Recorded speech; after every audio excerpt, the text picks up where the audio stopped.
আহাৰ মাহৰ প্ৰথম দিন আৰু এনেকুৱা বৰষুণ, এনেকুৱা ধাৰাসাৰ বৰষুণ মা, দূৰ দূৰণিৰ উপত্যকাবোৰ একেবাৰে বুৰি গৈছে। আৰু ময়োতো চোৱা না মা, কেনেকৈ খেতি গৈছো।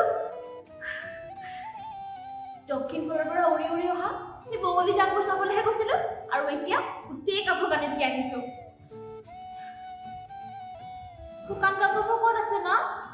এনেকৈ থাকিলে যে মই একেবাৰে গোট মাৰি যাম। তুমি নেমাতা কিয়? আগতীয়াকে ওলাই থৈছা? মই খেতি কৰি আহিম বুলি তুমি জানিছিলা মা? আৰু ময়ো জানিছিলো তুমি চিন্তা কৰি থাকিবা বুলি। কিন্তু মা, খেতি মোৰ অকণো বেয়া লগা নাই। এনেকৈ খেতিব নাপালে বঞ্চিতহে হ'লোহেঁতেন। চাৰিওফালে ধোঁৱা বৰণলৈকে ঘেৰি আনিছিল। মই বৰষুণ দিব বুলি জানিছিলো, তথাপিও উপত্যকাৰ পৰা তললৈ নামি অহা লুংলুঙীয়া বাটটোৱেদি মই নামি গলো। এবাৰ যে বতাহে মোৰ চাদৰখন উৰুৱাই লৈ গৈছিলে, তাৰ পিছত এই বৰষুণ পৰিলে। কাপোৰ সলাই লওঁ, তাৰপিছত মই আহি তোমাক কমহি। সেইবোৰ যে বৰ আচৰিত অনুভূতি মা, বৰ আচৰিত। নীল পদ্মৰ দৰে কোমল আৰু সেমেকা, বতাহৰ দৰে পাতল আৰু সপোনৰ দৰে চিত্ৰময়।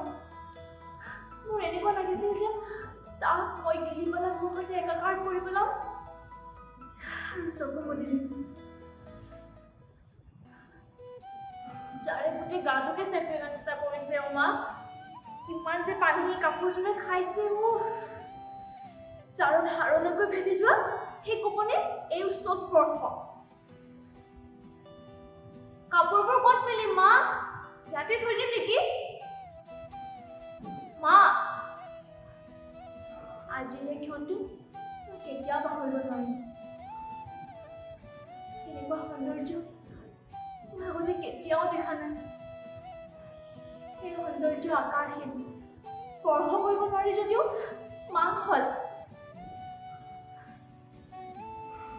তাক স্পৰ্শ কৰিব পাৰিছে। সেই সৌন্দৰ্য মই চকুৰে পান কৰিব পাৰিছিলো মা, তাক মই গিলি পেলাব পাৰিছিলো। মনৰ ভাৱনাবোৰক কেনেকৈ কবিতাৰ ৰূপ দিব পাৰি, সেই কথা মই তেতিয়া অনুভৱ কৰিব পাৰিছিলো মা। জীৱনৰ প্ৰথমবাৰ বুজিলো, কোনোবা কিয় পৰ্বত শিখৰত গৈ হাত ভৰাই যোৱা মেঘমালালৈ চাই চাই আপোন পাহৰা হয়। কোনোবা কিয় আকাশত ডাৱৰে সজোৱা ভমুৱা ছবিবোৰ চাই চাই নিজৰ দেহ মনৰ কথা পাহৰি যায়।